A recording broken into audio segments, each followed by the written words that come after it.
Muito bem, o tema do nosso simpósio sobre escatologia é "Então virá o fim".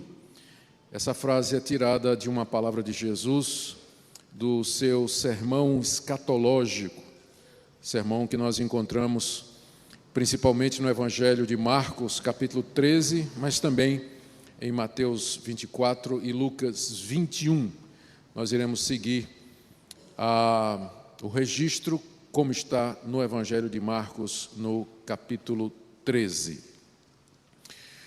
Muito bem, a nossa primeira palestra será nos versículos iniciais do Evangelho de Marcos, capítulo 13, versos de 1 a 4, onde Jesus fala a respeito da destruição do Templo de Jerusalém. Eu espero hoje à noite mostrar a importância dessa profecia, como ela se cumpriu, e o que é que ela significa quando nós pensamos a respeito do fim de todas as coisas. Foi um evento ocorrido no final da década de 60, no ano 70, na verdade, quando Jerusalém foi destruída. Jesus profetizou cerca de 40, 30 anos antes que esse fato acontecesse. E o que é que isso tudo tem a ver conosco? Quais são as implicações disso para a escatologia? Então, nós vamos ler o texto aí. Estou projetando aqui na tela o texto e, por favor, acompanhe a leitura. É bom vocês terem a Bíblia aberta aí para irem conferindo o que nós estamos dizendo aqui. Ao sair Jesus do templo, disse-lhe um de seus discípulos: Mestre, que pedras, que construções! Mas Jesus lhe disse: Vês estas grandes construções? Não ficará pedra sobre pedra que não seja derribada. No Monte das Oliveiras, defronte do templo, achava-se Jesus assentado, quando Pedro, Tiago, João e André lhe perguntaram em particular: Dize-nos quando sucederão estas coisas e que sinal haverá quando todas elas estiverem para cumprir-se. Então, hoje à noite, vamos nos concentrar nesses 4 versículos, particularmente o verso 2, quando Jesus, falando sobre o templo, ele diz que ele será completamente arrasado, a ponto de não ficar pedra sobre pedra. Vamos orar pedindo que Deus nos ajude a compreender a sua palavra.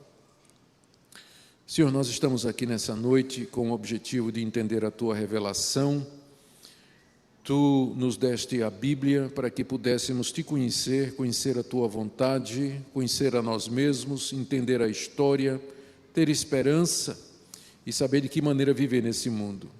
Por isso nós pedimos que teu Espírito Santo aplique esse ensino ao nosso coração, para que a nossa fé seja renovada, nosso compromisso contigo seja amadurecido e que o desejo, ó Deus, de te servir e aguardar a vinda do Senhor Jesus seja aumentado, para que vivamos de maneira digna de Ti aqui nesse mundo.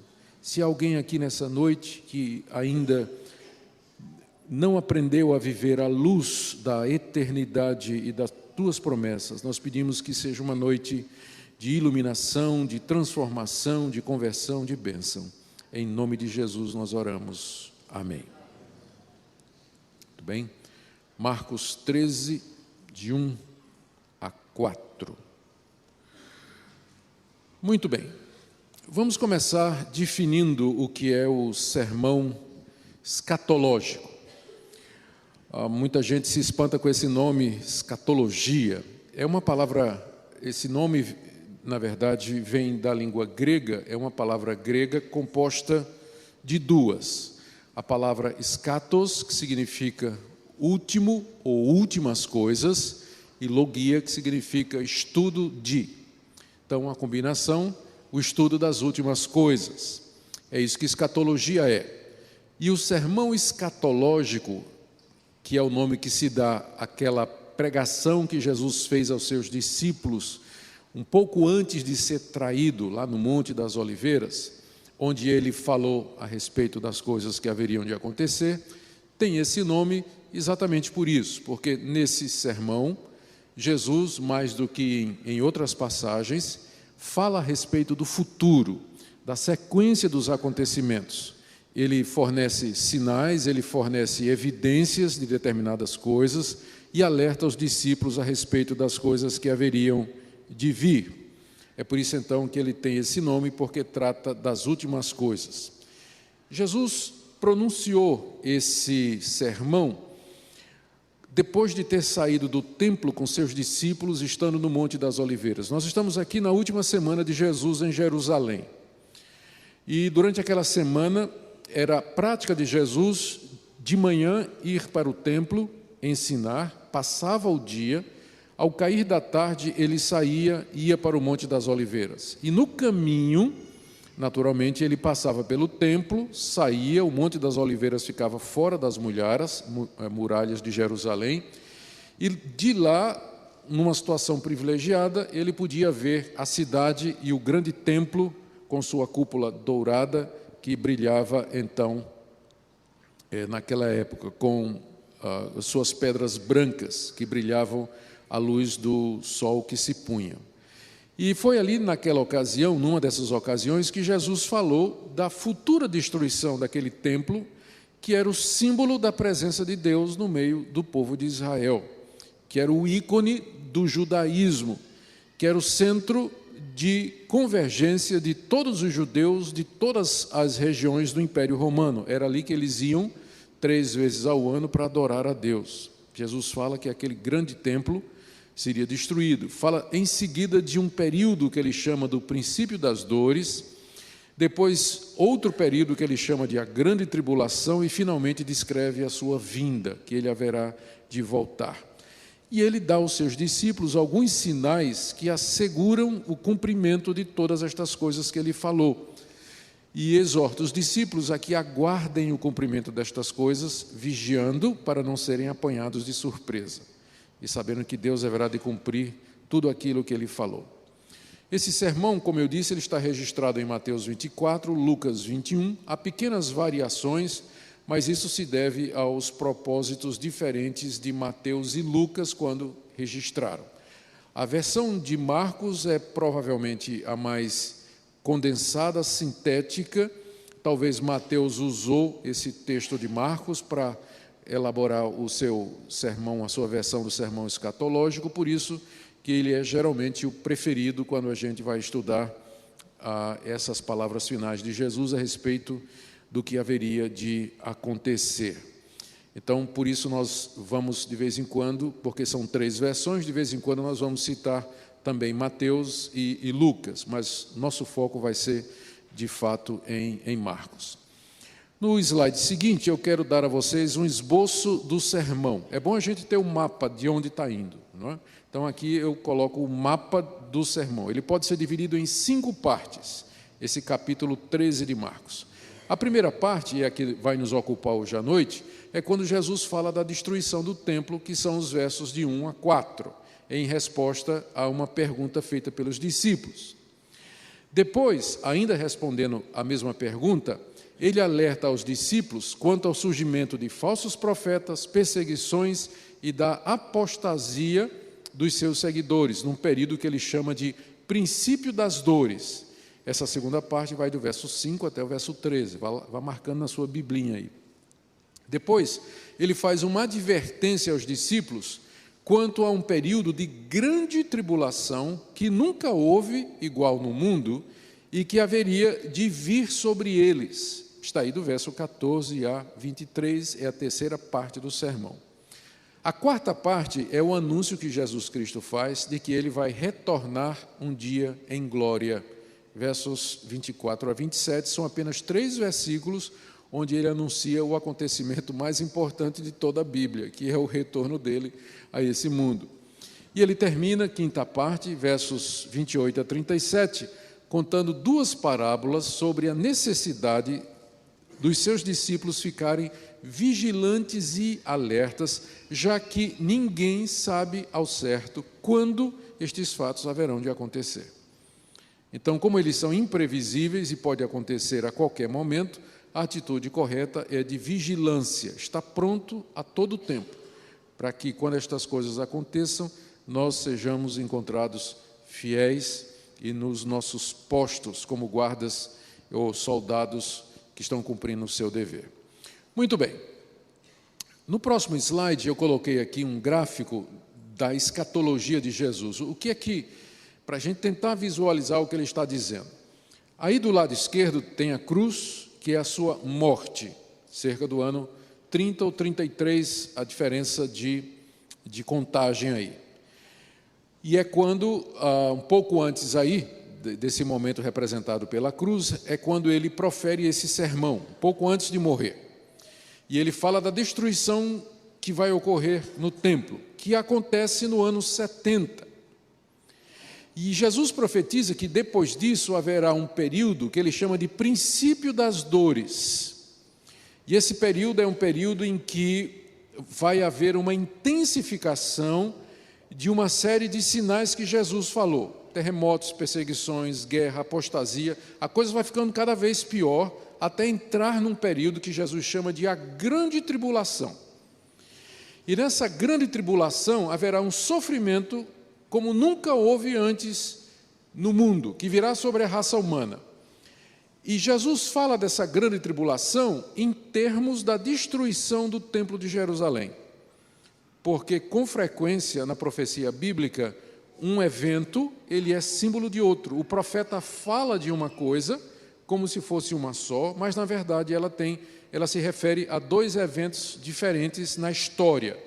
Então, quando Jesus fala da destruição do templo e dá detalhes da destruição que haveria de vir sobre a cidade de Jerusalém, ele também está falando desse período da grande tribulação, daí a seta ligando os dois eventos, porque Jesus fala deles como se fosse uma coisa só. E a grande tribulação termina com a vinda de Cristo. O Senhor Jesus vem e encerra a história do mundo como nós o conhecemos. E ao juízo final, o julgamento de todos, a condenação final de Satanás, dos ímpios, e a felicidade eterna do povo de Deus, a ressurreição dos mortos, e aí então entra o que nós chamamos do novo céu e a nova terra, onde habita a justiça, o estado eterno. Você me pergunta aqui, mas onde é que está o arrebatamento aqui? Onde está o milênio? Estaria aqui se Jesus tivesse falado disso, mas ele não fala disso em Marcos 13. Em Marcos 13, a sequência que ele segue é exatamente essa daí. Então, eu não estou me sentindo muito à vontade para colocar aqui o que Jesus não disse. Eu imagino que o arrebatamento, o encontro com ele, vai se dar no final da grande tribulação, quando ele volta. Aí nós vamos nos encontrar com ele. Os mortos ressuscitam e haverá o juízo, é o que parece ser. Ele não fala de milênio, né, como algumas pessoas, mas onde é que está o milênio aqui? Jesus não fala de milênio. Então, a gente pode imaginar duas coisas, que o milênio, ou o milênio é esse período entre a cruz, a morte dele e a ressurreição, e a sua segunda vinda, portanto, seria um milênio de natureza espiritual, em que Cristo reina ele já tem domínio sobre todas as coisas, ou você pode chamar de milênio esse período que vem depois da vinda de Cristo, está vendo aí, marca o fim da grande tribulação, e essa seta aí indicando eternidade afora, você pode chamar isso também de milênio, porque qualquer que seja o caso, o milênio é caracterizado pelo reino de Cristo, reinado de Cristo. Então, como ele já reina desde que ele ressuscitou, e reina mais ainda depois quando ele vier na segunda vinda, ou esse período antes da segunda vinda, ou o período depois da vinda dele, se você quiser chamar de milênio, fique à vontade. Mas o fato é que em Marcos 13 ele não usa essa terminologia, e meu alvo é expor Marcos 13. Então, eu não vou colocar aqui o que Jesus não falou. Então, aqui você teria esse gráfico do que é que ele diz aqui nesse capítulo. Acho que agora estamos prontos, né? Já temos uma visão do todo e agora nós podemos começar pelas partes, porque esse é o procedimento correto. Primeiro a gente tem uma ideia do todo, dá uma olhada geral, e agora vamos para o detalhe, né? Para a gente ver o detalhe à luz do todo. Vamos começar com a pergunta dos discípulos. Vamos reler a pergunta, verso 1 do capítulo 13. Ao sair Jesus do templo, disse-lhe um dos seus discípulos: Mestre, que pedras, que construções. Não é uma pergunta no sentido formal, mas é uma declaração que pede uma resposta de Jesus, né? Na hora que chega de Jesus, olha que templo maravilhoso, veja essas pedras, veja essas construções. Então ele estava querendo uma reação de Jesus.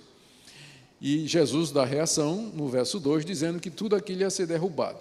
Não satisfeito com isso, volta-se à carga, verso 3, no Monte das Oliveiras. Então, Jesus está sentado quando chegam 4 dos seus discípulos mais chegados, Pedro, Tiago e João e André, e perguntam: quando então vai acontecer isso? Isso está dizendo que esse templo vai ser destruído. Quando é que isso vai acontecer? E que sinal haverá quando todas estas coisas haverão de acontecer? O que levou os discípulos a fazer essa pergunta? Se você dá uma olhadinha no Evangelho de Mateus, tem um detalhe lá, que não está no Evangelho de Marcos. Mateus registra uma discussão que Jesus teve com os fariseus naquele mesmo dia. No mesmo dia em que ele pronunciou esse sermão escatológico, de tarde ou de manhã, lá no templo, ele teve uma discussão com os líderes judaicos, onde ele chama de hipócrita, raça de víbora, que coa o mosquito e engole o camelo. Todo mundo conhece esse sermão de Jesus, que está no capítulo 23. E no final do capítulo 23, no verso 38, aliás, vou ler do verso 37. Jesus, então, lamenta sobre Jerusalém, dizendo: Jerusalém, Jerusalém, que matas os profetas, apedrejas os que te foram enviados. Quantas vezes quis eu reunir os teus filhos como a galinha junta os pintinhos debaixo das asas, e vós não quisestes? Eis que a vossa casa vos ficará deserta. Declaro-vos, pois, que desde agora já não me vereis, até que venhais a dizer: bendito que vem em nome do Senhor. Aí, continuando a ler em Mateus, tendo dito isso, Jesus saiu do templo, ia se retirando. Quando os discípulos se aproximaram, apontaram as construções e disseram: veja essas pedras e tudo. E Jesus disse: tudo aqui vai ser derribado. Então, o que parece que provocou a pergunta? Primeira declaração: Senhor, veja que templo maravilhoso, veja que pedras grandes. O que provocou isso? Provavelmente a declaração que Jesus disse, que a casa ia ficar deserta. Os discípulos devem ter entendido que a casa era Jerusalém e que isso incluía o templo.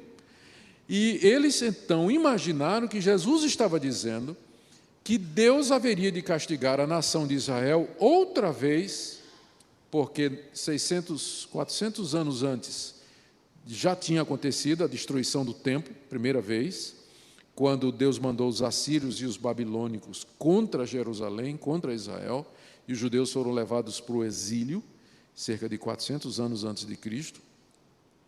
Então eles estavam entendendo que aquilo ia acontecer de novo. E eles perguntaram a Jesus: mas como é que isso vai acontecer? Olha a beleza do templo, isso é a casa de Deus. Olha que construção maravilhosa. E quando Jesus disse que tudo aquilo, quando Jesus confirmou, tudo isso aqui vai ser destruído mesmo, então eles disseram: então pelo menos diz para nós quando é que isso vai acontecer.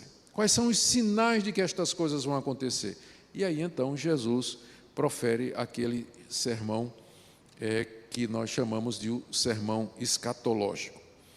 A gente tem que entender o que era o templo. O próximo slide já fala aí do templo de Herodes. A gente tem que entender o que era o templo para poder entender a perplexidade dos discípulos. Você tem aí uma gravura que é uma reprodução do que era o templo na época de Jesus. Ele é chamado de o templo de Herodes, porque o primeiro templo, que era o templo de Salomão, como eu disse, já havia sido destruído, eu tinha falado 400 anos, mas na verdade é mais, 600 anos antes de Cristo, quando Deus mandou nações inimigas que vieram a Jerusalém, cercaram a cidade e destruíram o templo, as muralhas, e levaram os judeus cativos e todos os objetos do templo. E os judeus passaram fora da sua terra cerca de 70 anos. Quando eles voltaram, debaixo da liderança de Esdras e Neemias, eles recomeçaram a construir o templo das ruínas, timidamente. Nós temos o relato disso nos livros de Esdras e Neemias. O templo passou por algumas restaurações, ele não era tão grande quanto o templo de Salomão, até que o Império Romano domina toda aquela região E o imperador romano coloca Herodes, que era um idumeu, ele não era um judeu, mas era um aparentado da raça judaica, era de uma família influente, importante, ele coloca Herodes como rei dos judeus. E para agradar os judeus, Herodes manda embelezar o templo. A reforma do templo começou bem antes de Cristo nascer e durou muito tempo, não é? Herodes estava restaurando o templo desde o ano 19 antes de Cristo nascer. 20 anos antes de Jesus nascer, ele tinha começado a restaurar o templo. Então mandou vir pedras preciosas, ouro, prata, grandes pedras de mármores para a construção. E, na verdade, o templo começou a ficar tão bonito quanto o templo de Salomão. Herodes mandou fazer um muro que cercava o templo com pedras brancas enormes que ele trouxe do exterior. Era por isso, e a construção era muito bonita e cara. Vocês lembram de um episódio que Jesus, uma certa ocasião, foi abordado por um cobrador? Aliás, Pedro foi abordado por um cobrador de impostos e perguntou: o teu mestre não paga o imposto? E Pedro foi para Jesus e disse: tem um cobrador aí querendo que a gente pague o imposto. E Jesus disse: pesca, lança a tua rede ao mar, o teu anzol ao mar, e paga com o que vier. E Pedro pescou um peixe que tinha comido 2 moedas, não é? 2 dracmas. Então tirou as moedas da barriga do peixe e pagou. Que imposto era esse? Era o imposto do templo. Todo judeu tinha que pagar o imposto do templo, que era para Herodes terminar as reformas. Então, estava ainda em construção, não tinha sido terminado, mas já estava no acabamento. Era uma obra impressionante, era uma obra muito bonita, por isso os discípulos estavam assim, sem entender por que Jesus tinha dito que a casa ficaria deserta. E quando Jesus disse, Jesus não ficou nem um pouquinho impressionado, né, com a imponência do templo. Quando Jesus disse: não vai ficar aqui pedra sobre pedra que não seja derribada, aí os discípulos realmente entraram em parafuso. Eles ficaram confusos e aí começaram a perguntar a Jesus: o que é que o senhor quer dizer com isso? O que é que vai acontecer? Eles ainda não haviam entendido que o fim de Israel como povo de Deus e do judaísmo como religião determinada por Deus, que aquilo estava chegando a um fim. Jesus então profetiza em termos fortes que não vai ficar pedra sobre pedra que não seja derribada. E é isso aí o que nós temos no próximo slide, a pergunta dos discípulos, né? Só relembrando, quando chegam no Monte das Oliveiras para passar a noite, 4 discípulos chegam perto de Jesus, um petit comité. Talvez eles ficaram conversando, os 12 ali, né? Como assim? A casa vai ficar deserta? Não vai ficar pedra sobre pedra? João, vai lá, Pedro, pergunta a ele o que é isso aí. Os discípulos não tiveram coragem de vir todos, né? Mandaram um petit comité, que eram os mais chegados a Jesus. E eles chegam para Jesus e fazem a pergunta. É interessante que lá do Monte das Oliveiras se podia ver o templo claramente. E eles fazem 2 perguntas: quando o templo ia ser destruído e que sinal anunciaria que isso estava próximo de acontecer. Na versão de Mateus, se você quiser abrir aí em Mateus 24, nós lemos que tinha uma terceira pergunta, que Marcos não menciona. No Monte das Oliveiras achava-se Jesus assentado quando se aproximaram dele os discípulos em particular.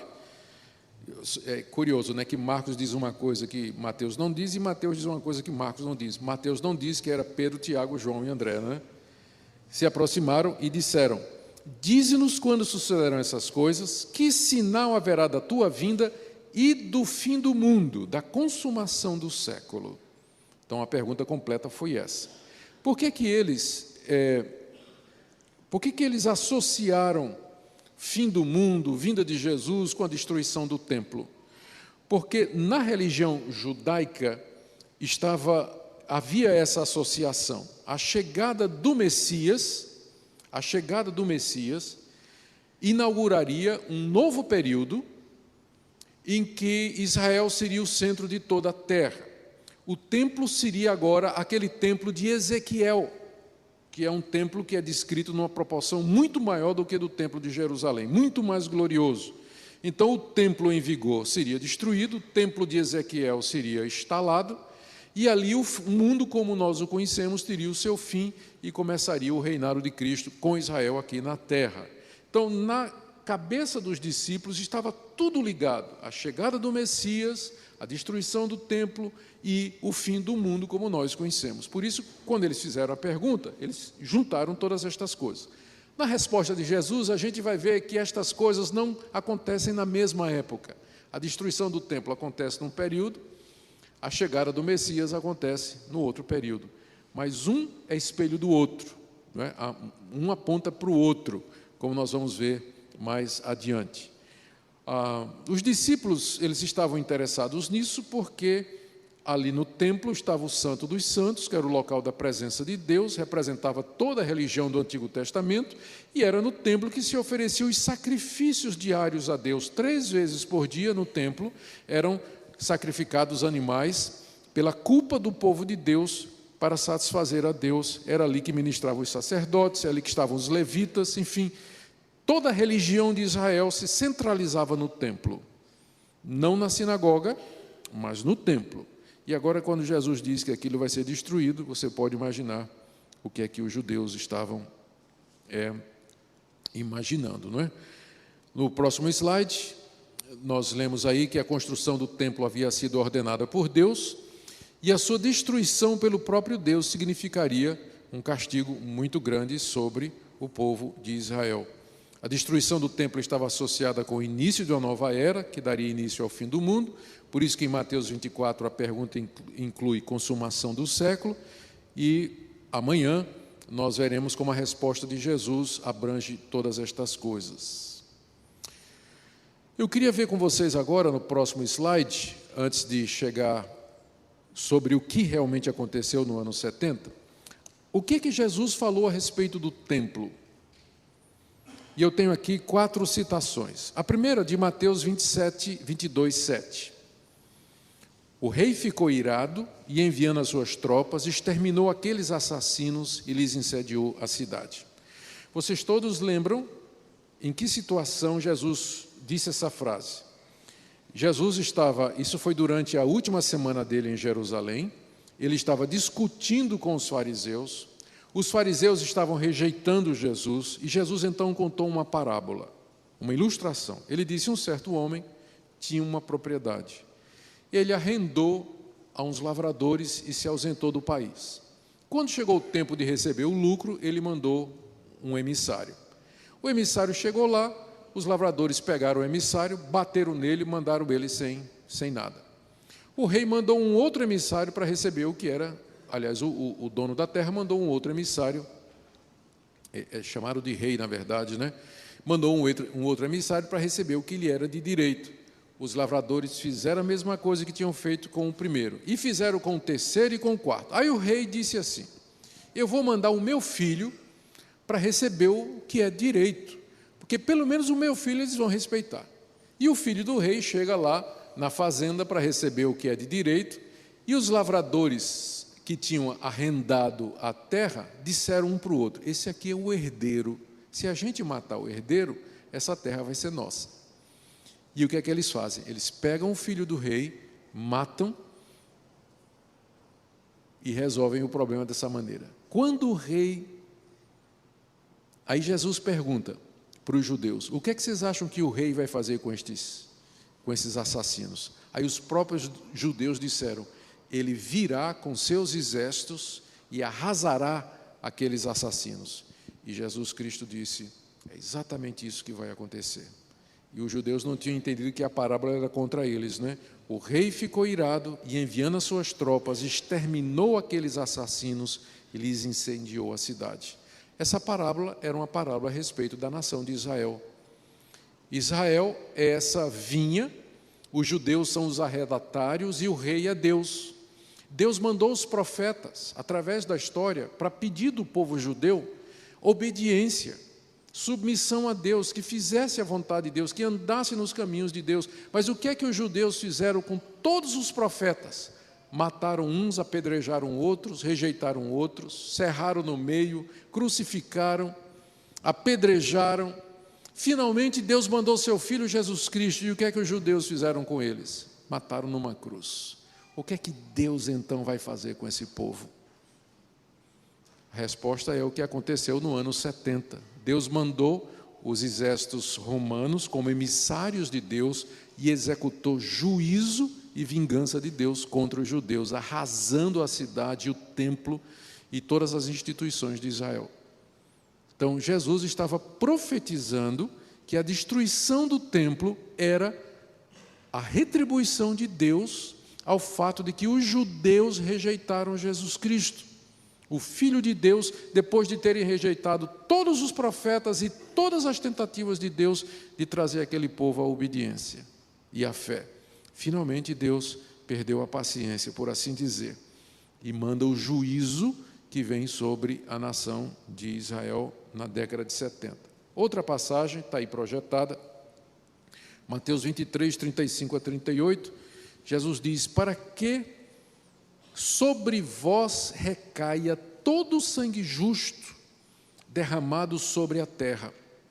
Em verdade vos digo que todas estas coisas hão de vir sobre a presente geração, eis que a vossa casa vos ficará deserta. Mateus 23, 35 a 38, Jesus, no final do sermão famoso contra os fariseus, Jesus disse: vocês sempre resistiram a Deus, que profeta vocês não mataram? Sobre vocês vai recair o sangue justo derramado sobre a terra. Estas coisas virão contra vocês na presente geração. Ou seja, na época que Jesus estava vivendo, Deus iria cobrar dos judeus todo o sangue que eles derramaram dos profetas que foram enviados. A casa de vocês ficará deserta. Uma referência ao que haveria de acontecer em Jerusalém. Em Lucas 19, 43 a 44, Jesus, lamentando sobre Jerusalém, ele chora sobre Jerusalém, quando vai entrando na cidade, naquela entrada triunfal, não é?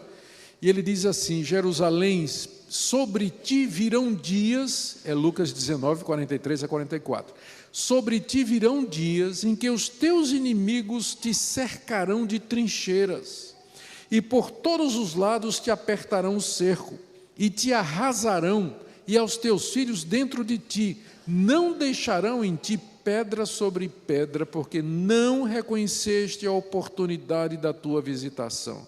Ou seja, você não aproveitou a visitação de Deus na minha pessoa, Jesus Cristo. Eu estive entre vocês, vocês não aproveitaram a minha visita. E como resultado, então, os teus inimigos vão te cercar, as tuas paredes ruirão, te apertarão o cerco, te arrasarão com teus filhos dentro de ti, e não vão deixar pedra sobre pedra aqui.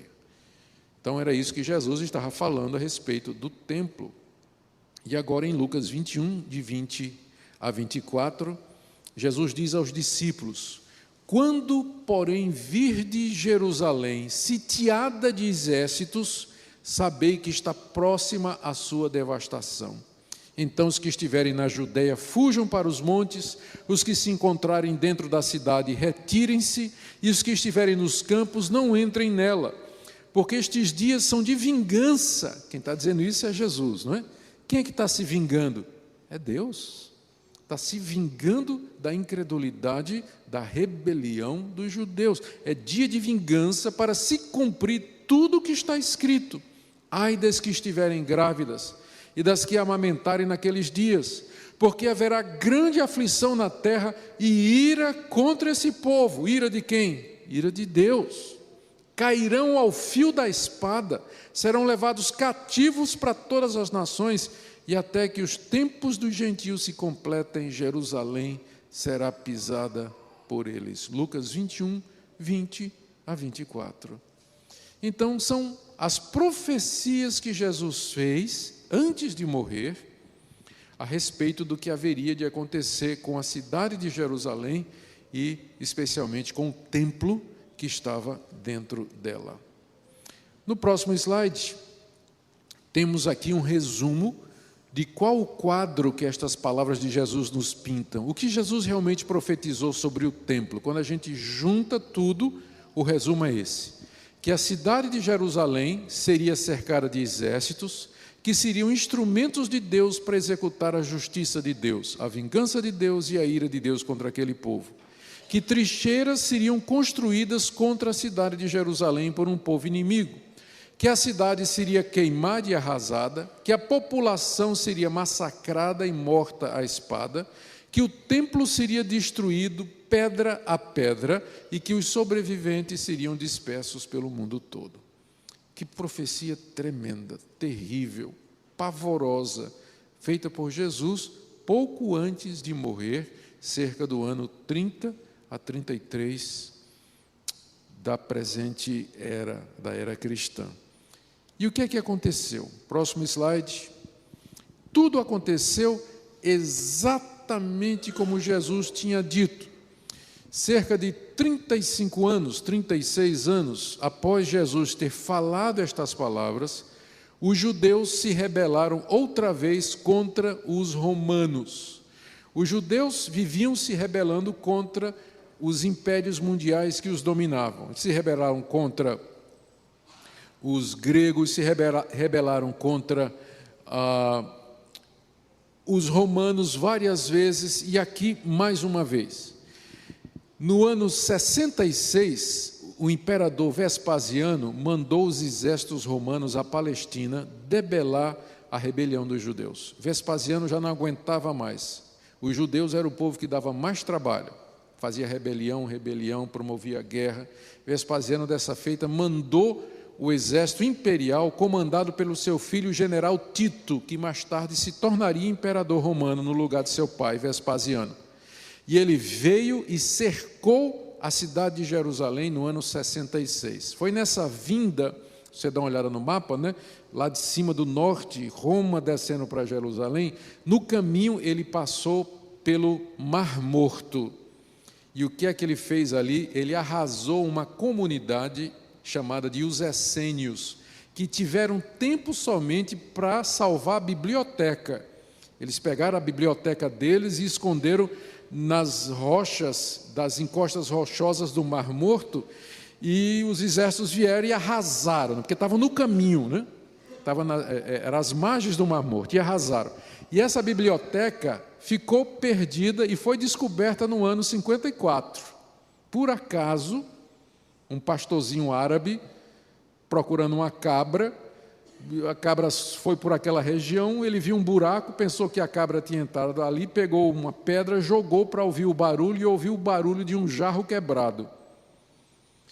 Um jarro quebrado, né? Ele entrou assim pelo buraco e encontrou os primeiros exemplares dos pergaminhos do Mar Morto, que depois se revelaram uma biblioteca completa, contendo o Antigo Testamento perfeitinho, a descoberta arqueológica mais importante do século passado, e que nos ajuda demais em recuperar passagens do Antigo Testamento, entender o texto do Antigo Testamento e assim por diante.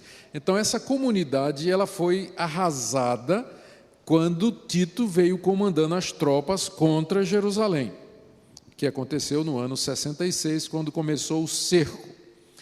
Até hoje, nas ruínas de Roma, tem, próximo slide aí, o Arco de Tito.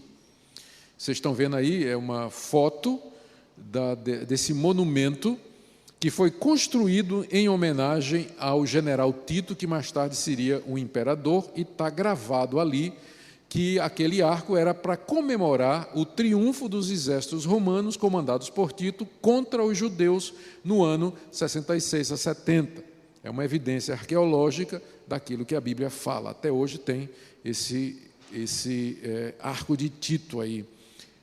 Cerca de 1 milhão de judeus foram massacrados naquela ocasião. Mas o que eu queria trazer para vocês aqui é o testemunho de um homem chamado Flávio Joséfo. Quando a guerra começou em 66, os judeus se prepararam para se defender. E na região da Galileia, eles travaram as primeiras lutas. E tinha um general judeu chamado Joséfos, que foi preso pelo imperador Tito, pelo general Tito, ele não era imperador ainda. Foi preso pelo general Tito. E ele então passou de lado, né? Ele defenestrou para o outro lado. para não morrer, ele jurou lealdade ao imperador. O imperador, então, o levou para Roma, deu a ele uma pensão e um trabalho, porque ele percebeu que Joséfo tinha habilidades literárias. E com a pensão do imperador, morando numa casa, protegido como exilado, Joséfo escreveu 2 obras extraordinárias. A primeira, As Guerras Judaicas, onde ele narra a história de todas as guerras que os judeus empreenderam na sua história, começando lá no Antigo Testamento. E o segundo livro era A História dos Judeus, ele reconta a história dos judeus a partir da Bíblia. E é interessante porque ele diz coisas que não estão na Bíblia, ele conta fatos diferentes do que a Bíblia conta, e ninguém sabe direito quais são as fontes de informação de Joséfo, mas se um dia você tiver tempo, já está em português, traduzido e publicado, por incrível que pareça, pela Casa Publicadora das Assembleias de Deus. A CPAD publicou esse livro, que a gente pensa que só os estudiosos aí teriam interesse, mas tem uma versão primorosa publicada pela Assembleia de Deus com as obras de Flávio Joséfo, que vale a pena um dia você ler. Esse homem foi testemunha ocular da destruição de Jerusalém. E no livro A Guerra dos Judeus, ele narra a destruição do templo, e eu queria trazer para vocês aqui alguns destaques da descrição que ele faz aí. O título do slide é Guerras Judaicas. Então ele diz assim, aquela construção que era o templo, Deus havia sentenciado há muito para o fogo, e agora havia chegado o dia fatídico. Um dos soldados, sem esperar a ordem e sem temer o que haveria de fazer, mas movido por um impulso sobrenatural, tomou um tição de fogo da madeira que ardia e, ajudado por um companheiro, lançou o petardo terrível através de uma das janelas douradas do templo. Quando as chamas cresceram dentro do templo, um grito tão agudo quanto a tragédia ouviu-se da parte dos judeus, pois aquilo que haviam guardado tão cuidadosamente estava para ser destruído. Enquanto o santuário ardia em chamas, não se mostrava misericórdia pela idade nem posição social. Ao contrário, crianças e velhos, leigos e sacerdotes iam sendo massacrados igualmente pelos soldados romanos. O que ele diz aqui é que ele continua a narrativa. Pelo que ele narra, o que aconteceu foi o seguinte: perto do ano 70, depois de 4 anos de cerco, Jerusalém já não tinha mais comida, não tinha mais bebida, já tinha gente comendo os cadáveres, fazendo antropofagia. Finalmente os romanos entraram na cidade. E quando entraram na cidade, os judeus correram para a brecha da muralha onde eles haviam penetrado. Começaram a morrer, porque os romanos estavam em superioridade, e aí eles se refugiaram no templo como sendo a última cidadela, a última coisa que eles queriam proteger. Porque quando a guerra começou, milhares de judeus vieram de tudo quanto era parte para Jerusalém para defender o templo, que era a coisa mais preciosa do mundo para eles. E agora, os romanos finalmente entraram na cidade, estavam chegando no templo, eles estavam tentando defender o templo, que era a última coisa que restava, quando um soldado romano pega um tição e joga, e ele vem e entra por uma das janelas do templo e cai lá dentro. E o templo tinha cortinas, tinha muita madeira, e começa um incêndio. O incêndio começa a pegar fogo, e os judeus começam a gritar quando estão vendo o templo sendo incendiado. Tem uma parte em que Flávio Joséfo diz que muitos judeus morriam, gritando e olhando para o templo, estendendo as mãos para o templo, esperando o socorro de Deus, que Deus viesse defendê-los ou socorrer seu próprio templo, alguma coisa assim. Morriam queimados ou mortos pelos romanos, olhando para o templo. Era a última coisa que eles queriam ver enquanto morriam. E o fogo foi tão grande que derreteu todo o ouro, que havia. Ouro, prata, tudo que era de precioso foi derretido, E o ouro escorria e caía pelas brechas das pedras. E depois, é claro, os soldados, para poder pegar o ouro, o que é que eles fizeram? Não deixaram pedra sobre pedra. Reviraram tudo para poder pegar o ouro, que tinha descido e se infiltrado pelas brechas, né? E o Joséfo diz ainda, o imperador, na verdade ele não era imperador ainda, né? Era o general Tito, mas quando Joséfo escreve, Tito já tinha se tornado imperador, né? O imperador determinou que a cidade inteira e o templo fossem arrasados até os fundamentos, com exceção das torres altas de Fazael, Ípico e Mariame, e aquela parte da muralha que cerca a cidade pelo oeste. O resto da muralha foi de tal forma nivelada a não deixar aos futuros visitantes qualquer indicação de que ali antes tinha sido um local habitado. Só uma nota arqueológica: escavações feitas em Jerusalém, em 1968, desenterraram muitas das pedras que foram derribadas do muro do templo e da cidade. E Joséfo menciona ainda que muitas pedras foram quebradas para se tirar o ouro que havia caído derretido do teto do templo. E assim se cumpriu literalmente tudo o que Jesus tinha dito 36 anos antes. Muito bem, o que é que nós podemos aprender com isso, caminhando para o encerramento?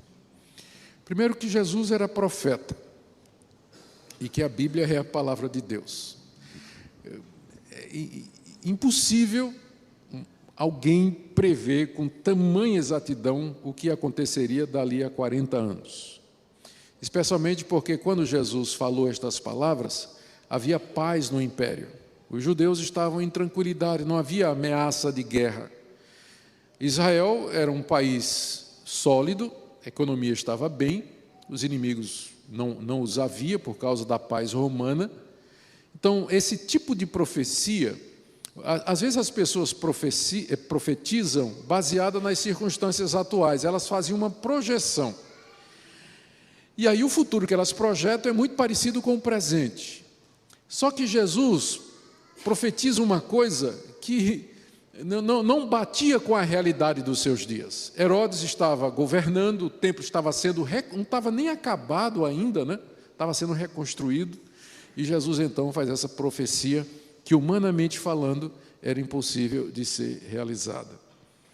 Então, isso prova que Jesus era profeta, era um homem de Deus, alguém a quem Deus deu a capacidade de conhecer o futuro, e que a Bíblia é a palavra de Deus, porque registra esta palavra.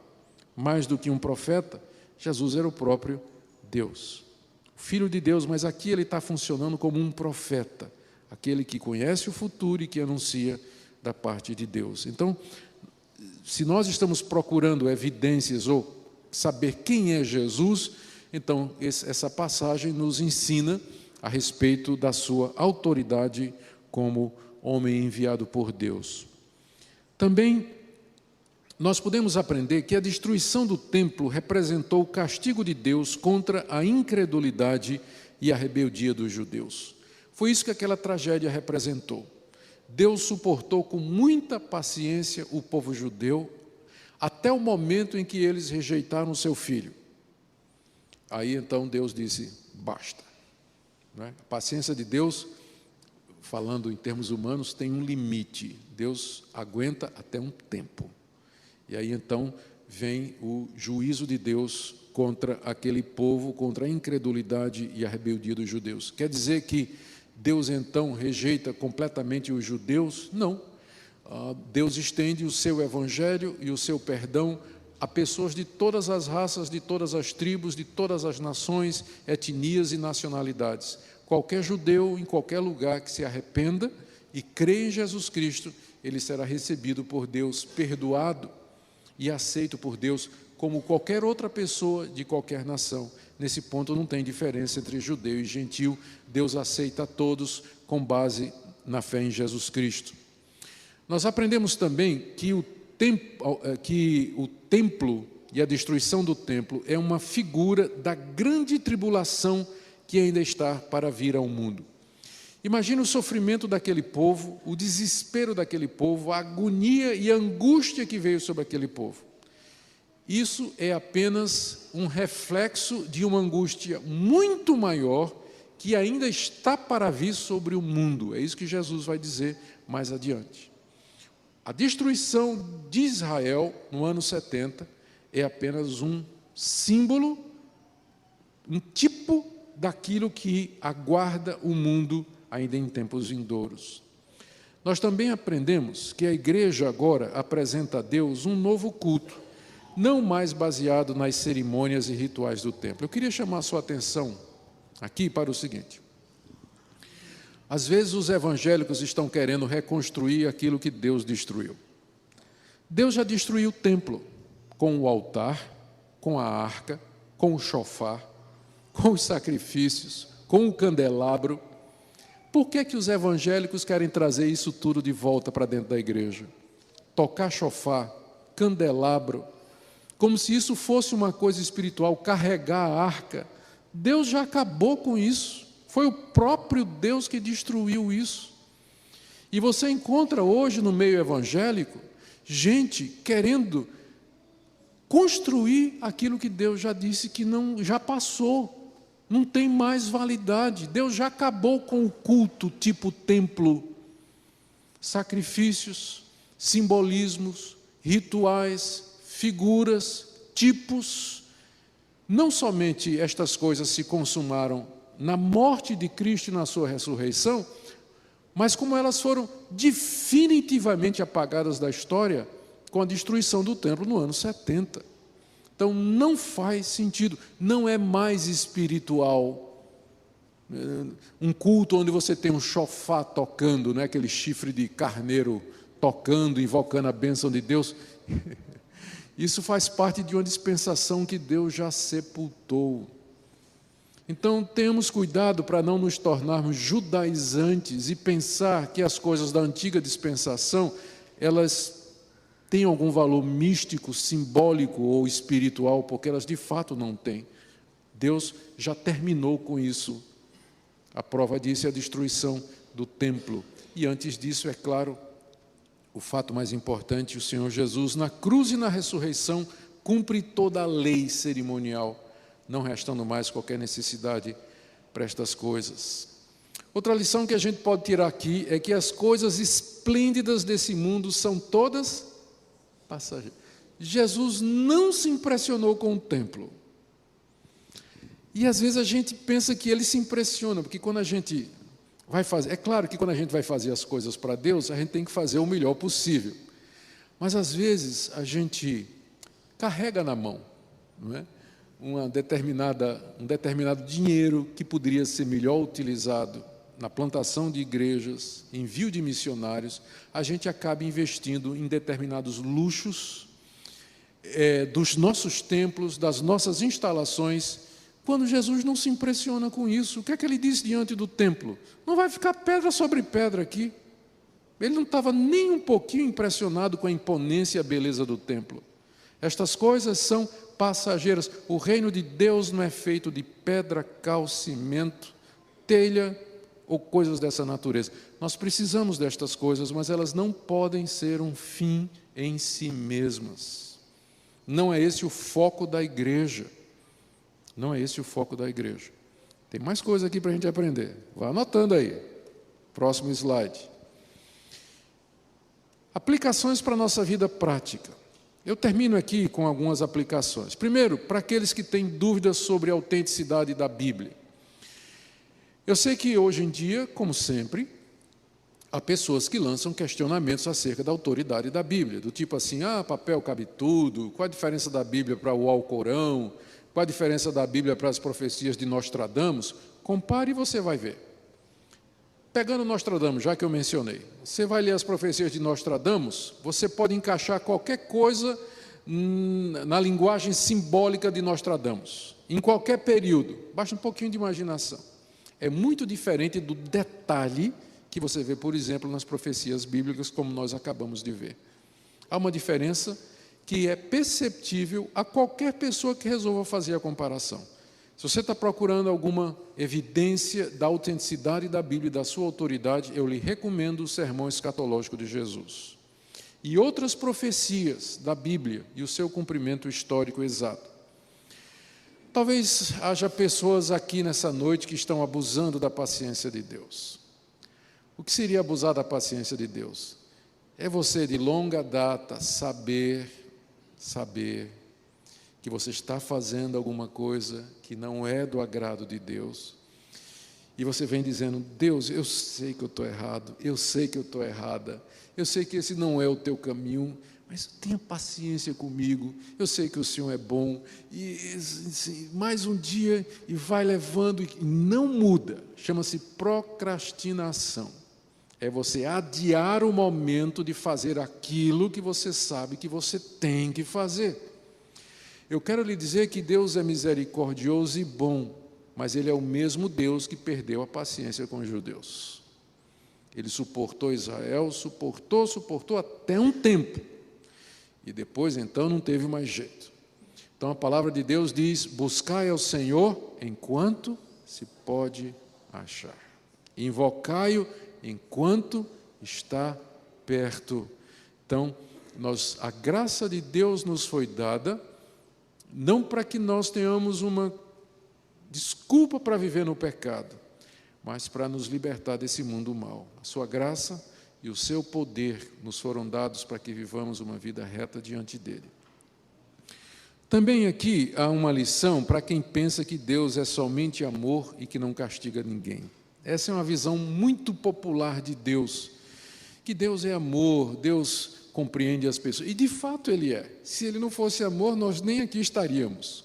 É só pela graça e pela misericórdia desse Deus que nós estamos aqui sobrevivendo, com alegria, com bênçãos e tanta coisa boa para contar. Mas esse Deus, Ele também é um Deus justo, é um Deus santo, um Deus verdadeiro, que aprecia a verdade, requer a santidade e que nos trata conforme as nossas obras e que nos responsabiliza pelas nossas decisões. Então, não se deixe iludir por uma visão errada a respeito de Deus, que é divulgada hoje aí no meio evangélico, de um Deus que é somente amor. Não é errado dizer que Deus é amor, é errado dizer que Ele é somente amor, porque Ele não é somente amor. O amor de Deus exige que Ele seja justo, o amor de Deus exige que Ele seja reto e que Ele trate as pessoas com equidade e que não faça acepção de pessoas. Então, temos que ter a visão completa e final de Deus. Palavra final aos que estão aflitos e desanimados. Veja como Deus está no controle de tudo.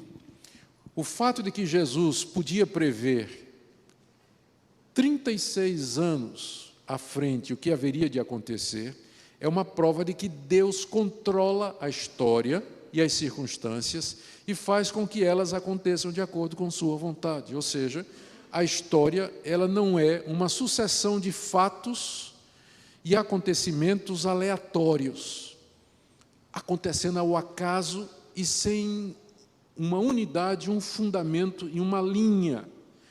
A história está debaixo do controle de Deus. E isso é bom saber, porque a Bíblia diz que Deus faz com que todas as coisas cooperem para o bem daqueles que amam a Deus. Há um Deus que está no controle da história. Jesus disse: daqui a 36 anos, isso aqui vai ser destruído.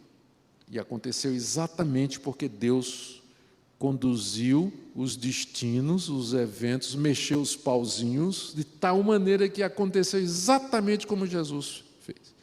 E esse Deus é o Deus da sua vida, é o Deus da minha, da nossa vida. Ele está no controle e Ele vai cumprir tudo aquilo que Ele nos prometeu. Então, embora esse texto seja um texto de juízo, por outro lado, esse mesmo Deus que executa juízo é o Deus que cumpre as suas promessas para o bem. E Ele nos deu suas grandes e valiosas promessas. Confiemos nele, então, no meio da aflição, do sofrimento, sabendo que Ele haverá de levar todas as coisas ao fim que Ele planejou. Amém? Que Deus maravilhoso. Vamos orar? Ó Deus, obrigado pela Tua palavra, obrigado por Jesus, Teu Filho, profeta, sacerdote e rei, que veio ao mundo para anunciar a Tua palavra como profeta, que veio morrer por nós como sacerdote e veio para nos dominar como rei. Bendizemos o Teu nome por Ele. Oramos pela nação judaica, pelos judeus espalhados pelo mundo, a maior parte deles ainda em rebelião contra Ti e contra Teu Filho Jesus Cristo.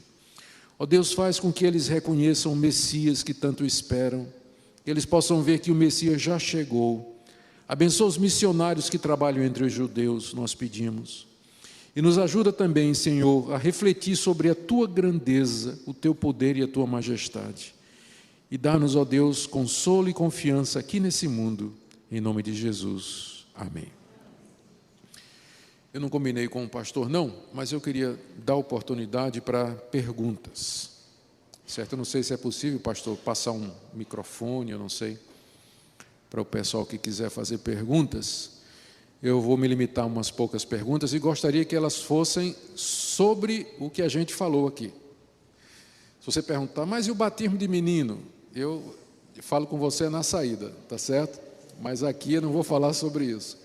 Quero falar sobre esse assunto aqui, tá bom? Essas questões.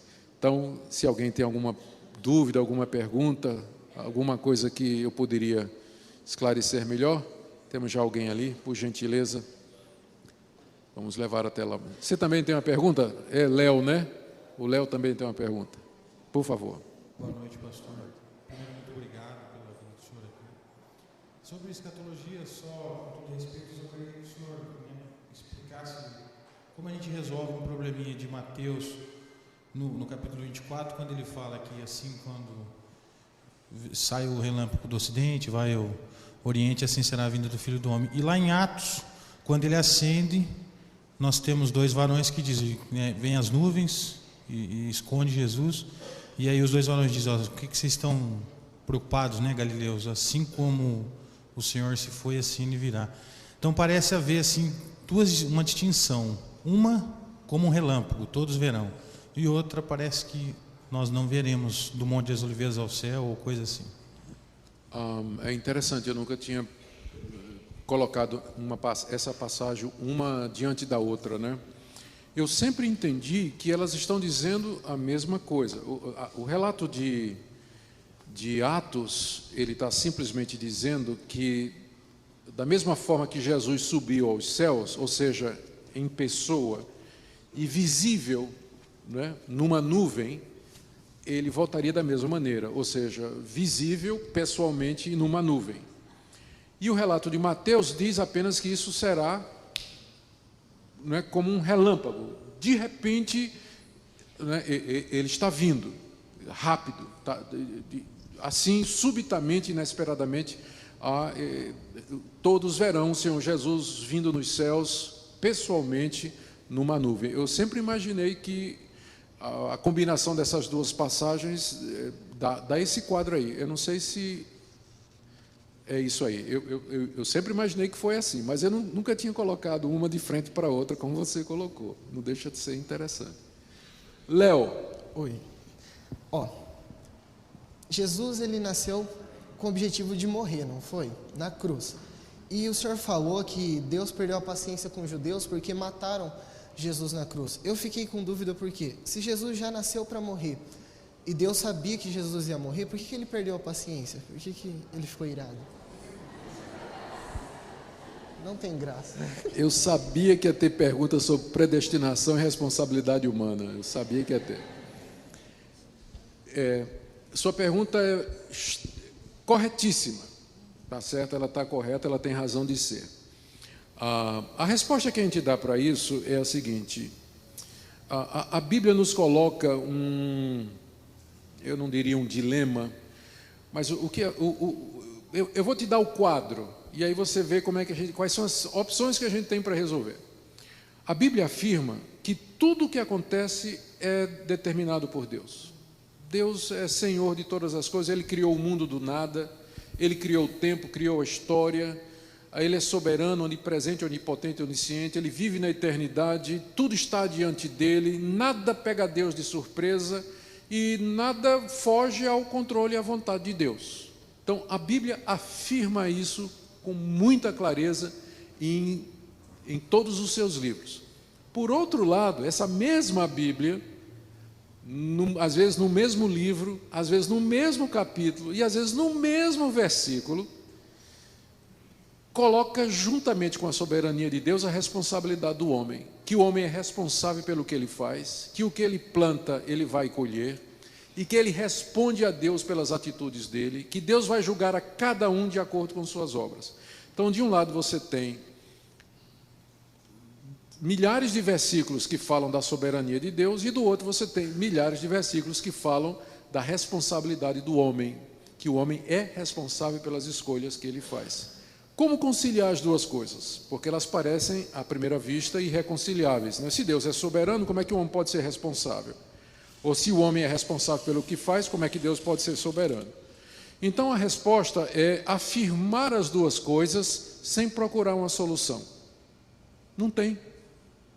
Não tem solução. Deus planejou e determinou a morte de Jesus pelos judeus, mas ele fez isso de uma maneira em que os judeus são absolutamente responsáveis. Os judeus rejeitaram a Jesus, não quiseram se converter, rejeitaram a oferta de Jesus e o mataram. Eles são responsáveis por isso.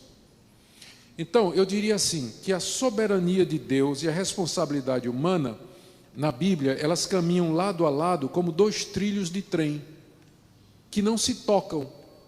Só que quando você fica em pé, em cima de um trilho de trem, que vai em frente, você vê que lá no horizonte, no infinito, eles se juntam, né? Então, a minha esperança é que um dia lá na glória eu entenda. Mas, por enquanto, são dois trilhos, um ao lado do outro, e não se tocam. Mas você não pode negar um para entender o outro. Deus é soberano e o homem é responsável. A Bíblia ensina isso, ela não explica. Há outras coisas semelhantes, a doutrina da Trindade. A Bíblia diz que só tem um Deus, mas diz que tem uma pessoa chamada Jesus, que é Deus, outra que é o Espírito Santo, que é Deus, e outra que é o Pai, que é Deus. Como é que é isso? Ninguém sabe. É um Deus só, mas há três pessoas que a Bíblia chama de Deus, mas a Bíblia nega que seja três deuses, é um Deus só. Jesus é verdadeiro Deus e verdadeiro homem. A Bíblia afirma a divindade de Jesus e afirma a sua divindade. Não é que ele é 50% Deus e 50% homem. Ele é 100% Deus e 100% homem. Mas então quem morreu na cruz? Deus morre? Eu não sei a resposta. Eu sei que a Bíblia diz que ele é verdadeiro Deus e que ele é verdadeiro homem. Então isso são chamados de mistérios da fé cristã. Se você quiser um nome técnico, é antinômio. O antinômio são duas verdades afirmadas na Bíblia que aparentemente se contradizem. Só que a contradição é aparente, porque trata de coisas que fogem à nossa capacidade de compreensão. Tá? É o caso aí disso aí que você falou. Tá bom, Léo? Mais alguém? O Léo é que está passando os slides, viu, gente, aqui para a gente. Boa noite, né?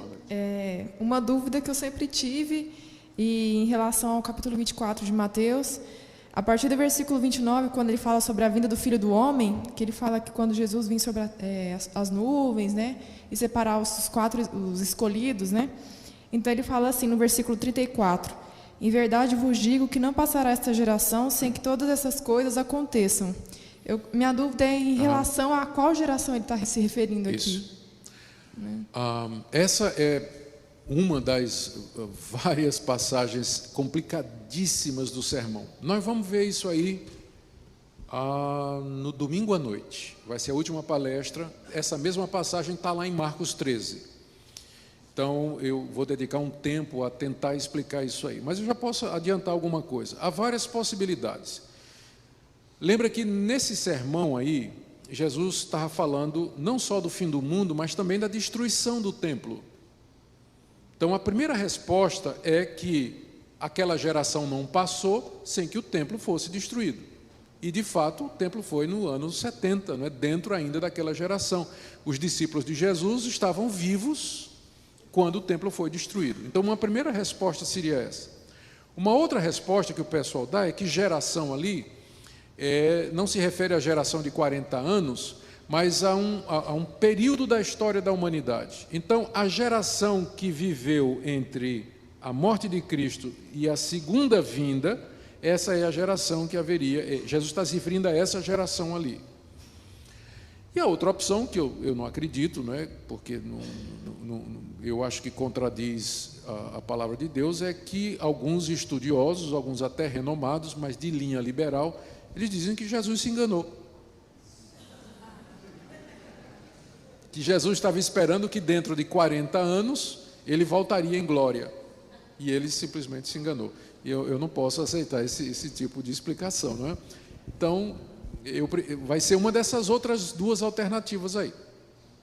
Tá bom? Mais alguma? Podemos encerrar?